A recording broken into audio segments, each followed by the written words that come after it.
Karena memang ini adalah program Pak Gubernur Provinsi Sulawesi Selatan. Yang dititipkan ke Iya, dan alhamdulillah ya Pinrang dijadikan pilot project untuk kebangkitan udang Sito ya. udang sito. Panen udang sito yang perpaduan dengan ikan kerapu di dalam tambak. Di pengairan. 44.000 itu irigasi.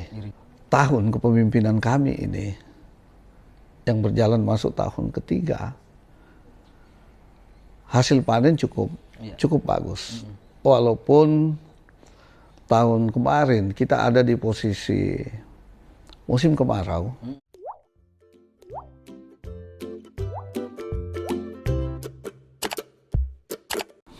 Kalau sektor wisata Pak Bupati, saya ingin kita dapat gambaran dari Pak Bupati.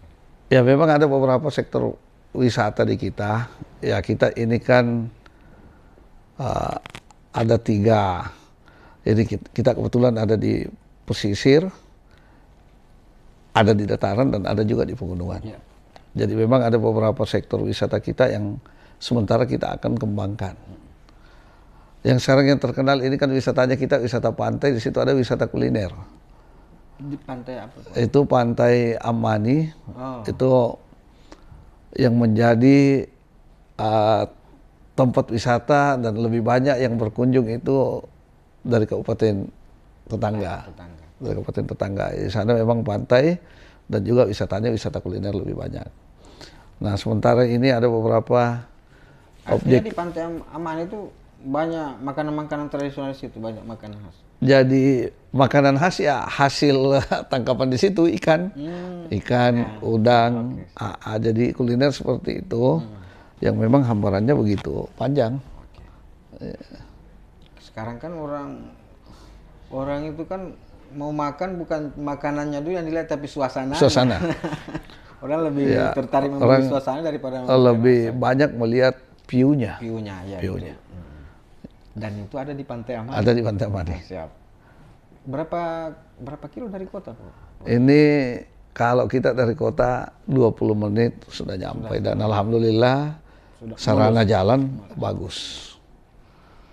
Salah satu kelebihan Pinrang ini karena jalanannya lurus dan mulus.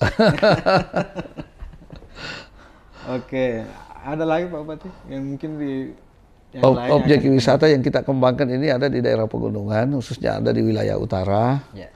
Emang di sana memang sarananya belum, karena sarana infrastruktur yang di sana, khususnya jalan, itu masih masuk kewenangan provinsi.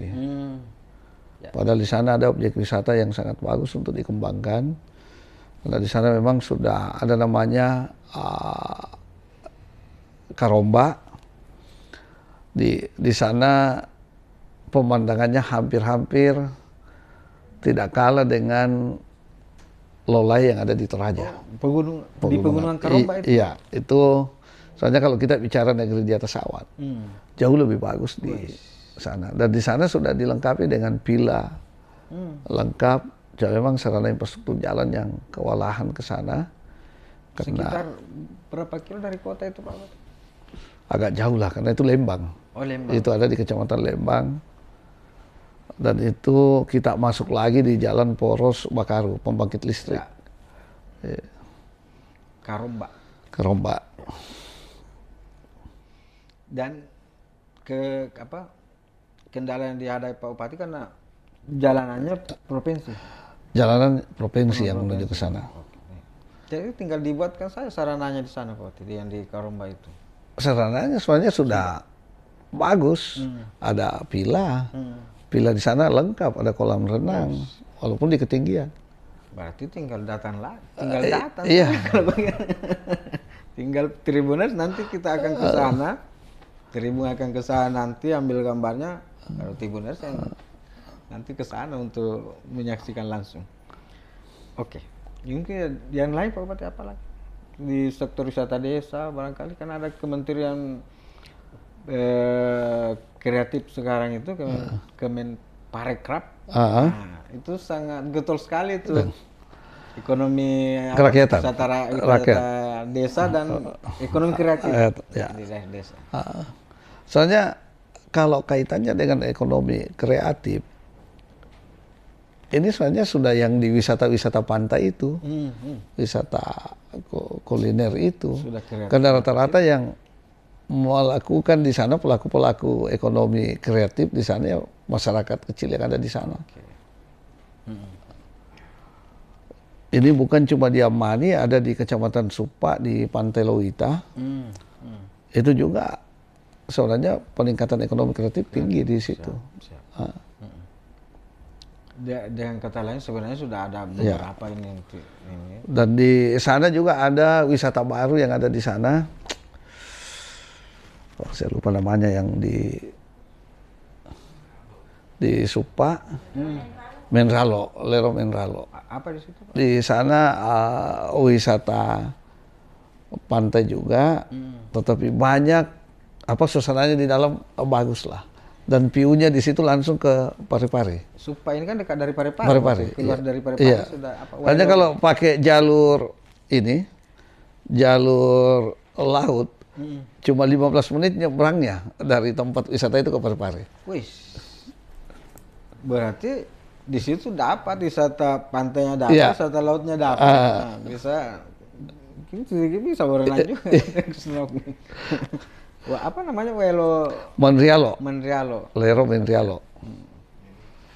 Oke, jadi ada beberapa Tribuners potensi wisata desa yang ada di Pinrang ini yang sangat menarik sekali untuk kita kunjungi. Dan mudah-mudahan kita punya waktu sebentar ini untuk ke tempat-tempat itu untuk bisa menyajikan lebih detail ke Tribuners. Oke, mungkin kalau pengembangan UMKM Pak Bupati. Alhamdulillah kalau UMKM di sini malah ada UMKM kita yang langsung ekspor. Wow. Ini yang kemiri ada di sini, kemiri Sultan itu ekspor langsung. Kemiri Sultan. Iya. Seperti apa itu? Jadi kemiri cuma namanya apa yang lakukan produk itu namanya Sultan, jadi dia sampaikan bahwa itu adalah kemiri Sultan, itu sudah ekspor langsung. Dan beberapa UMKM kita yang difasilitasi oleh PTSP dengan dinas-dinas yang terkait itu sudah masuk di toko-toko modern. Produknya itu dalam ada yang macis, yang keripik, ini ada beberapa produk. Cemilan-cemilan. Iya, cemilan-cemilan itu. Nah, kalau yang kemiri ini kan untuk bahan kayak semacam rempah-rempah kan itu yang kemiri ini. Penyedap. Iya, penyedap. Itu ekspor. Kalau tidak salah kemarin ke Thailand apa ke Bangkok. Wow.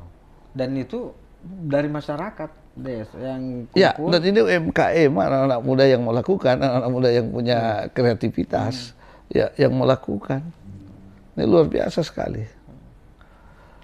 Tinggal ditingkatkan, tinggal dijaga, dicarikan jalur. Mungkin kalau tahun kemarin hanya ke Thailand, ke Bangkok, mungkin tahun berikutnya bisa ke lebih banyak lagi ke negara lain. Sebenarnya sudah ada beberapa negara sih yang dilayani. Cuma kami tidak tahu pasti nama negaranya, tetapi ada beberapa negara. Dan itu kan kemiri ini kan memang sudah tanaman yang dari dulu ada di tengah masyarakat kita sebenarnya, Pak. Ini lebih banyak dari wilayah utara, lebih banyak dari wilayah Lembang, di sana pegunungan yang dikelola di Kecamatan Cempa, dikelola di Kecamatan Cempa yang dikelola oleh anak muda yang kreatif, UMKM. Siap. Oke, kalau yang mungkin di tempat-tempat lain ada mungkin kita kan di sini Pak Bupati dengan Ibu Ketua Tim Penggerak PKK kan sangat concern sekali untuk pengembangan UMKM, apalagi di masa pandemi 19 ini. COVID-19. Jadi pengembangan UMKM ini yang produk-produk yang ada di wilayah kami. Jadi contoh kayak keripik pisang, ini juga ada kopi. Ini yang terkenal dengan Kobas. Ini kopi Baseang, ini kan produk kita juga. Ini malah kalau tidak salah dia pernah diundang di istana pada saat akhir prodenya Pak Wapres, Pak JK waktu itu. Kopi Baseang. Iya, kopi Baseang. Jadi emang ada beberapa, dan ini UMKM kita emang sudah masuk di toko-toko modern. satu minggu ini, akhir-akhir minggu ini, kami ada yang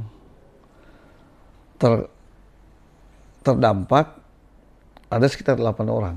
Tidak akan ada pesta yang dilakukan pada malam hari.